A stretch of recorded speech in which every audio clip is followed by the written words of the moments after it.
अब देखो गाइस, इस बात में तो कोई भी शक नहीं है कि जो सऊदी अरेबिया के WWE के पेपर व्यूज होते हैं वो हाई प्रोफाइल मैचेस से भरे होते हैं, लेकिन इनको ज्यादा कोई सीरियसली लेता नहीं है और इसका इंपैक्ट WWE की स्टोरी लाइंस के अंदर कम होता है। बट गाइस, इस बार क्राउन जूल को लेकर WWE के डिफरेंट प्लान्स हैं और इसका सीधा असर पड़ने वाला है WWE के क्राउन जूल के मैचेस के ऊपर। कैसे, वो मैं आपको बताऊंगा इस वीडियो के अंदर। इसके अलावा गाइस, रोमन रेंज के पॉसिबल नेक्स्ट चैलेंजर्स की जो पूरी लिस्ट है वो हो चुकी है रिवील। WWE ड्राफ्ट के बाद कौन कौन से सुपरस्टार्स हो चुके हैं फ्री एजेंट, और क्या WWE धीरे धीरे स्विच करने वाली है थोड़ा बहुत गरम गरम या फिर अडल्ट कंटेंट की तरफ। तो सारी बातें कवर होने वाली है इस वीडियो के अंदर, बस आप लोग वीडियो के साथ लास्ट तक बने रहना। तो फिर देर किस बात की, शुरू करते हैं। Okay.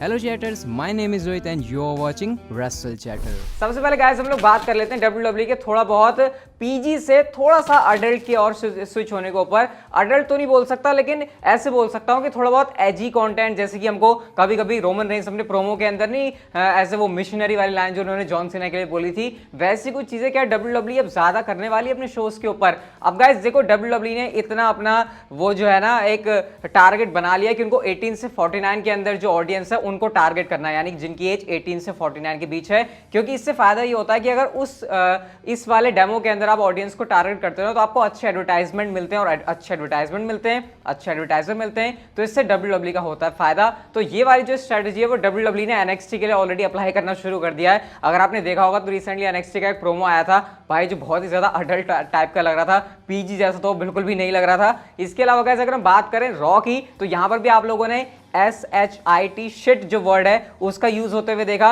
इवन हमने अभी रिसेंटली गोल्डबर्ग की तरफ से किल वर्ड का यूज, मर्डर, डेथ, ऐसे वर्ड्स का हमने यूज देखा जो कि यूजुअली हम लोग टेलीविजन के ऊपर देखते नहीं है। तो गाइस हमको पता लग रहा है कि WWE थोड़ा बहुत ना जो हार्श वर्ड है फिर जो डर्टी वर्ड्स है उनका यूज कर रही है। लेकिन गाइस स्मैकडाउन की अगर हम लोग बात करें तो यहाँ पर थिंग्स थोड़ी सी डिफरेंट है, क्योंकि स्मैकडाउन ऐसी प्रोग्रामिंग है जो कि फॉक्स के ऊपर आता है, और फॉक्स जो है स्पोर्ट्स ज्यादा शोज के लिए जाना जाता है, उनको यहाँ पर ऐसी चीजों से मतलब नहीं है। तो आप लोग ऐसी चीजों को ज्यादा एक्सपेक्ट कर सकते हो NXT के ऊपर और मंडे नाइट रॉ के ऊपर।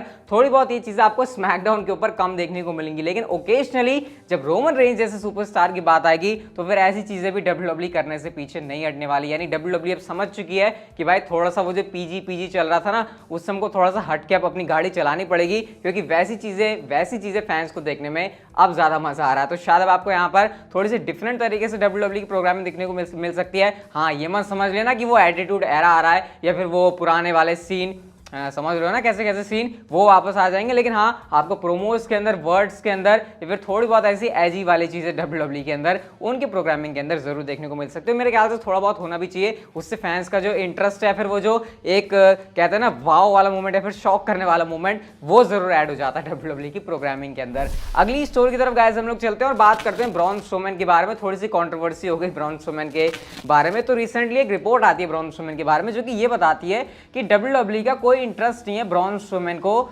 साइन करने में दोबारा से, और उनका जो 90 डेज का क्लॉज है वो कंप्लीट भी हो चुका है। तो अगर WWE को इंटरेस्ट होता ब्रॉन स्ट्रोमैन को अपनी कंपनी में साइन करने के लिए, तो शायद अभी तक जो ब्रॉन स्ट्रोमैन है वो आ जाते। यानी इसका मतलब ब्रॉन स्ट्रोमैन WWE में हाल फिलहाल के लिए या फिर कुछ टाइम के लिए तो वापस नहीं आने वाले। जैसे कि होता नहीं है कि कुछ रिपोर्ट्स आ रही थी कि शायद WWE को अपने डिसीजन पर जो है गलती फील हो जाए और वो दोबारा से ब्रॉन स्ट्रोमैन को ले आए, लेकिन यहाँ पर ऐसा कुछ भी नहीं होने वाला। और गाइस जो रिपोर्ट थी वो रिंग साइड न्यूज की तरफ से आई थी, और इसके बाद ट्विटर के ऊपर जो ब्रॉन स्ट्रोमैन है वो रिंग साइड न्यूज के ऊपर फट गए।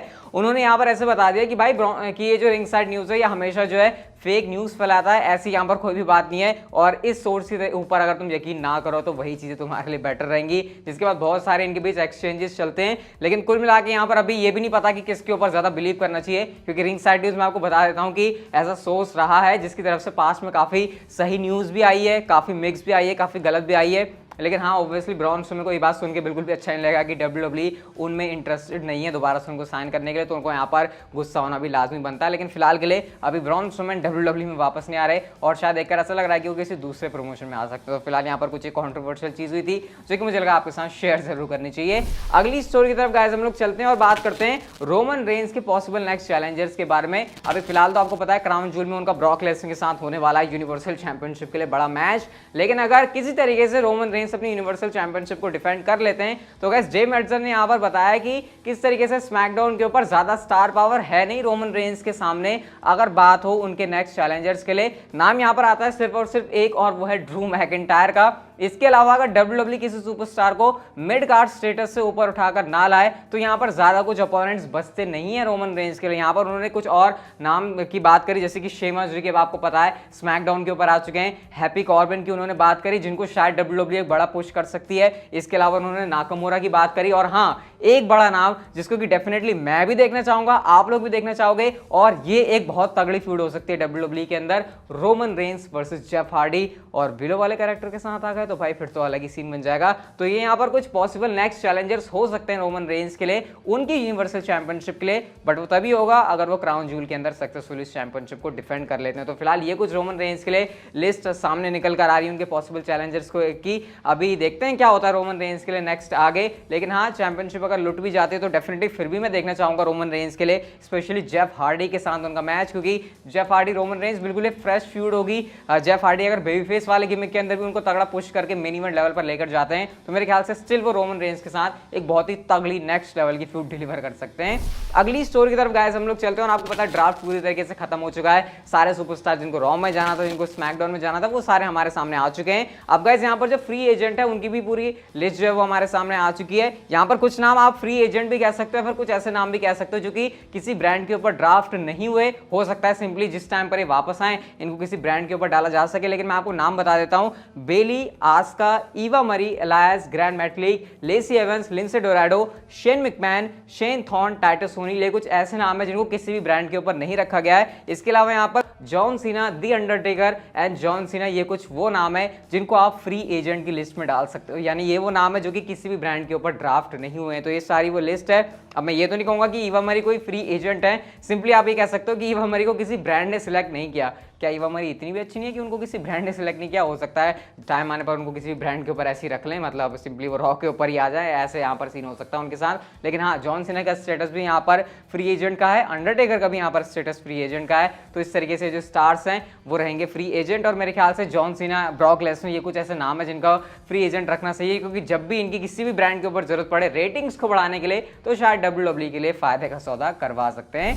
अगली स्टोरी की तरफ गाइस हम लोग चलते हैं और बात करते हैं राउडी रोंडा राउजी के बारे में, जिन्होंने रिसेंटली जो है अपने फैंस को गुड न्यूज़ दी जब उन्होंने अपनी बताया कि भाई उनका जो फर्स्ट चाइल्ड है वो उस दिन में आ चुका है। और इसके बाद गाइस उन्होंने इंस्टाग्राम के ऊपर अपनी फोटो डाली है अपनी जो बर्थ है उसको करने के बाद, और यहाँ पर फोटोज के अंदर आप लोग देख सकते हो, कहीं से देखकर ऐसा लग नहीं रहा कि रोंडा राउजी खुद भी बता रही हैं कि उन्होंने कितनी अच्छी रिकवरी जो है कर ली है, और एक्चुअल में उन्होंने फिर से शेप में आना फिर से शुरू कर दिया है। और शायद उन्होंने शेप में आना शुरू कर दिया है, इससे शायद वो ये भी बता रही हैं कि WWE में शायद उनका जो रिटर्न है वो नज़दीक भी हो सकता है, क्योंकि अब तो भाई उनका कुछ ज़्यादा बचा नहीं है। उन्होंने सिंपली ये कहा था कि वो WWE से ब्रेक ले रही है ताकि वो अपनी फैमिली प्लानिंग कर सकें। अब फैमिली प्लानिंग उनकी हो गई, बच्चे की अच्छे से देखभाल करेंगी, और उसके बाद जब शायद उनका अपने बच्चे के साथ जो है टाइम बिताने का काम हो जाएगा तो शायद आपको वापस से वो WWE के अंदर भी देखने को मिल जाए, सिमिलरली जैसे कि हमको बैकी लिंच के केस में देखने को मिला था। तो ये रोंडा राउजी की बहुत अच्छे से रिकवरी चल रही है, होप करते हैं जल्दी से वो रिकवर भी कर जाए, अच्छे से रिकवर क्या कर जाए, मतलब उनकी जो हीलिंग प्रोसेस होती है इसके बाद वो सारी हो जाए और दोबारा से वो WWE के अंदर आ जाए,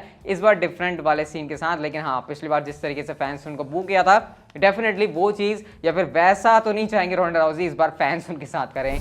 अगली स्टोरी की तरफ गाइस हम लोग चलते हैं और बात करते हैं रोमन रेंज के यूनिवर्सल चैंपियनशिप के रेन के बारे में। एक बड़ी इंटरेस्टिंग सी यहाँ पर कह सकते हो आप लोग स्टोरी सामने आई है जो कि बताती है कि रोमन रेंज का यूनिवर्सल चैंपियनशिप का रेन तो अच्छा है, लेकिन आप लोग भी इस थ्योरी के बारे में आपके क्या थॉट्स है कमेंट करके बताना कि क्या आपको भी लगता है एक्चुअल में यहाँ पर रोमन रेंज के टाइटल रेन के साथ एक प्रॉब्लम है, और प्रॉब्लम यह है कि रोमन रेंज किस सुपरस्टार को अपनी यूनिवर्सल चैंपियनशिप ड्रॉप करेंगे। अब रोमन रेंज का जो यूनिवर्सल चैंपियनशिप का रेन है वो इतना ज्यादा कमाल का है, लेकिन आपको पता है हर एक अच्छी चीज का एंड होता ही है, आज नहीं तो कल रोमन रेंज को यूनिवर्सल चैंपियनशिप को ड्रॉप करना ही है। लेकिन रोमन रेंज का जो टाइटल रेन है वो इतना कमाल का हो चुका है, तो क्या ऐसे में WWE के पास कोई ऐसा बंदा बचा ही नहीं है जो रोमन रेंज की यूनिवर्सल चैंपियनशिप उनसे ले ले और एक्चुअल में रोमन रेंज की यूनिवर्सल चैंपियनशिप लेकर उस सुपरस्टार को फायदा हो। अब ऐसे में आपके दिमाग में बहुत सारे, जैसे ब्रॉक लेसनर है, अगर ब्रॉक लेसनर रोमन रेंज को हरा देते हैं तो क्या ऐसे में ब्रॉक लेसनर को इससे फायदा होगा? वेल ब्रॉक लेसनर को मैं ये नहीं कहूंगा कि फायदा होगा, क्योंकि ऑलरेडी ब्रॉक लेसनर WWE के अंदर एक एस्टैब्लिश सुपरस्टार हैं।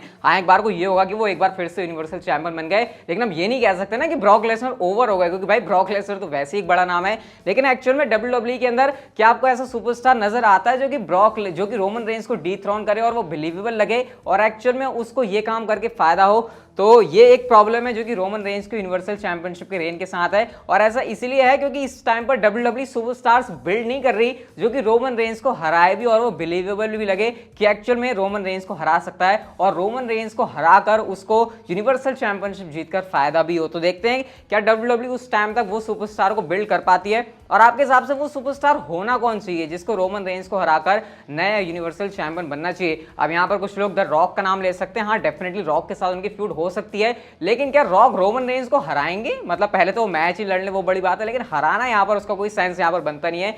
तो ये यहाँ पर रोमन रेंज का रेन कमार का चल रहा है, इसमें कोई दिक्कत वाली बात नहीं है, लेकिन रोमन रेंज से चैंपियनशिप लेगा कौन? डेफिनेटली ये एक बहुत बड़ा सवाल है। अगर आपके दिमाग में वो नाम है तो आप लोग मुझे कमेंट सेक्शन में जरूर बताना, लेकिन डेफिनेटली एक ऐसी चीज है जिसको WWE को जल्दी से फिगर आउट करने की जरूरत है। और गाइस हम लोग चलते हैं नेक्स्ट एंड फाइनल स्टोरी की तरफ जो कि जुड़ी है क्राउन जूल के बारे में। और गाइस आपको पता है WWE का क्राउन जूल पेपर व्यू एक ऐसा पेपर व्यू होता है जिसको काफी सारे फैंस कहते हैं एक जायंट हाउस शो, यानी होता ये सिर्फ एक लाइव इवेंट है जिसके अंदर WWE हाई प्रोफाइल मैचेस डालती है, लेकिन सिर्फ लाइव इवेंट की जैसे लाइव इवेंट का स्टोरी लाइन के अंदर कोई असर नहीं पड़ता, उसी तरीके से WWE सिर्फ पैसे कमाने के लिए वहां पर जाती है और उसका स्टोरी लाइन के अंदर कोई असर नहीं पड़ता। और इसका बड़ा रीजन ये है कि जब एक्चुअल में क्राउन जूल या फिर सऊदी के शोज चल रहे होते हैं तो यूएसए के अंदर टाइम हो रहा होता है दिन का, और एक्चुअल में वहां पर यूएसए का जो क्राउड है वो शोज को लाइव देख ही नहीं रहा होता है। तो WWE को ऐसा लगता है कि ये शो ज्यादा इंपॉर्टेंट है नहीं, तो शो के ऊपर कुछ भी कर दो, और ऐसा पास में WWE ने काफी बार किया। लेकिन गाइस इस बार WWE ऐसा कुछ भी नहीं करने वाली, और WWE क्राउन जूल को बनवाने वाली है एक मस्ट वॉच शो,